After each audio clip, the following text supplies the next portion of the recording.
gambling was up something like 400%. But let's take a look at what just happened inside those government walls. Wow. Earlier this year at the confirmation hearing Jesus for most Christ. of you, I discussed the possibility of That's the insane. FTC examining the issue of children in the video game space. Specifically, we discussed loot boxes, which allow in-game purchases with real currency for surprise winnings, and most of you agreed that this is an area that could use additional oversight by the FTC. I want to pause this right now and explain that this lady has probably demonstrated a better understanding of anything involving video games than 98% of other lawmakers and politicians. Like, she didn't talk about them being murder simulators. I mean, like, and it's funny because you have all these old guys that are like 68 years old and they're the senator for the state, and their 20-year-old, like, basically girl that they hired because the guy thought that she was hot, secretary, has to show the guy every fucking morning how to open up his email. And this guy's deciding what's going to happen with your water supply. Loot boxes are now endemic in the video game industry and are present in everything from casual smartphone games to the newest high-budget video game releases. Loot boxes will represent a $50 billion industry by the year 2022, according to the latest research estimates. Children may be particularly susceptible to engaging with these in-game purchases, which are often considered integral components of video games. And just this month, Great Britain's Gambling Commission released a report finding that 30% of children have used loot boxes in video games. The report further found that this exposure may correlate with a rise in young problem gamblers in the United Kingdom. Belgium, the Netherlands, Japan, and other countries have all moved to regulate the use of loot boxes in video games, given this close link to gambling. That's right. So given the seriousness of this issue, I think it is in fact time for the FTC to investigate these mechanisms to ensure that children are being adequately protected and to educate parents about potential addiction or other negative impacts. It's not the EU, it's the GU. The Gamers Union, boys. It's beautiful. We love it. Of these games. Would you commit to undertaking this project and keeping this committee informed about it? Yes. Wow, no hesitation on that answer. Now, what does this mean? Well, yo, you know that guy bought an Overwatch loot box and it came out with one of those gray-ass skins that he already fucking had. He knows exactly what she's talking about, and he's like, yeah, we are gonna fuck those guys so hard. And I love it, dude. It's beautiful.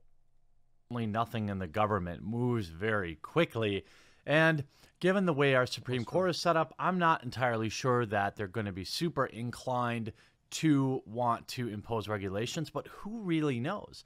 Certainly, in my opinion, there's definitely some level of loot boxes that are just in that red zone where it's clearly predatory when you have, you know, just over the top. For example, remember that game where the Disney game where your character is getting strangled by a vine until you put more money in?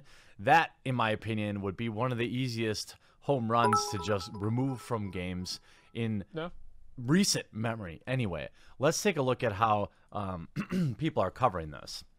So the FTC agreed today to investigate loot game boxes following an official request by Senator Maggie Hassan.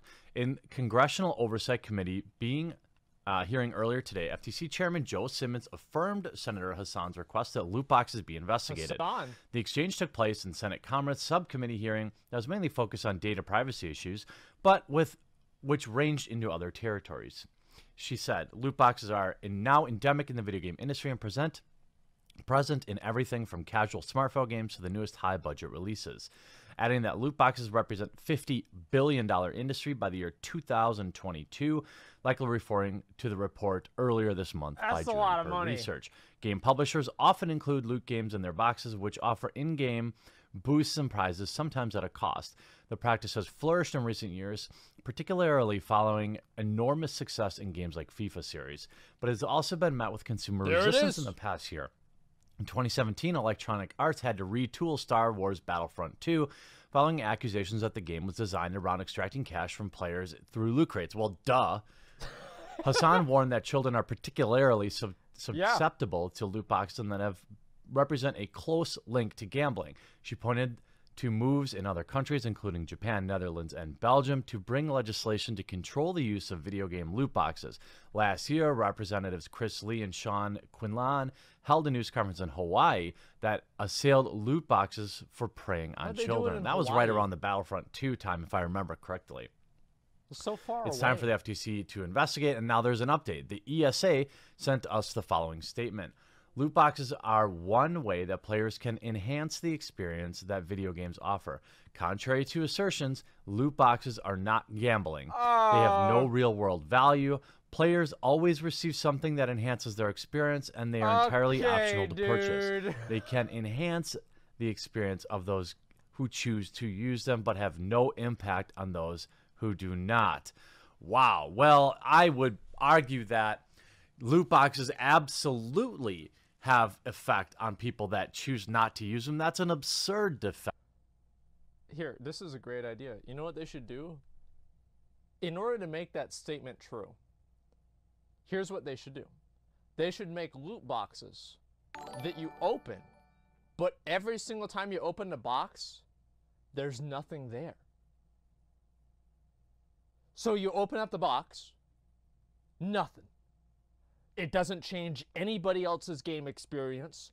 Everything's fine. Nothing changes for anyone. And you still get the satisfaction and rush out of opening up the box. What's going to be in it? Nothing. Every single time. And that way, what he's saying can be true. The fact that they're not required to play the game is such a slippery, slimy statement. I don't even know where to begin. No. Yes, some games do loot boxes correctly, while other games make loot boxes like Dungeon Keeper, for example, in the new mobile game, absolutely required to enjoy even the most basic functions of the game. So the idea that they're all non-gambling is absurd. Some certainly are, and you don't have to go very far to see them. Now, players do react negatively to just about any microtransactions built into games this year, and that's because we've become very defensive. That's right. We're very worried that games become pay to win, and if there were no regulation, certainly games would continue to head into that direction. Now, will anything happen from this? I don't know. It's hard to say. Certainly, I think investors in the open market will be watching this extraordinarily closely. Companies like EA that rely so strongly on microtransactions to affect their bottom line are going to be very nervous. Games that exist on their own in the $60 or $70 or $80 title range that get purchased for just being amazing games like Red Dead Redemption probably aren't too worried about it. Or, for example, Dragon Quest. There may be small microtransactions, but they don't appear to represent a very large portion of the income stream. What does this mean for the future? Well, I think at the very minimum, we can expect, if there's any regulation, even if there's any thoughts of regulation, we can expect to see game prices increase to offset that. That's unfortunate. We can also see probably some more moves to this always online.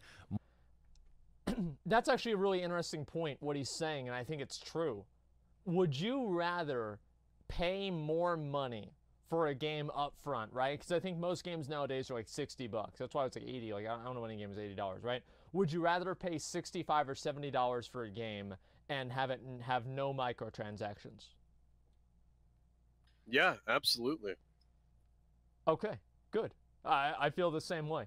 I would rather pay more money for a quality product that delivers the experience that it was intended to with no strings attached than be nickel and dimed by little bits of bullshit that I don't fucking care about.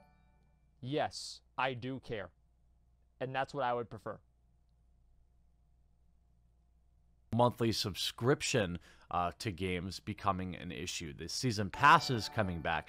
These are things that generate revenue for games industry that don't necessarily fall into the loot box. So if the loot boxes see any regulation, which I'm up in the air, and I'm curious what you have to think about it, is this all smoke and mirrors, or will the FTC actually put the hammer down? That's, I don't know, up in the air to me. But if they do, even if there's a hint of regulation, I can be reasonably sure that this isn't going to just be a net positive for gamers. Game companies will find a more annoying way to make their money anyway. So maybe this is something, the balance of, the loot boxes are the devil we know. Now, if we push them out of the games, what is going to happen? What new monetization methods are they going to have? Are they going to sell us the games in pieces even more than they do now? I don't know. But certainly some regulation in loot boxes seems like what the community wants. I'm just nervous about what any real strict rules from the government might bring us, what nasty thing it might bring us instead. I'm looking forward to hearing what you think in the comment section down below, and we'll talk to you again real soon. So here's the thing.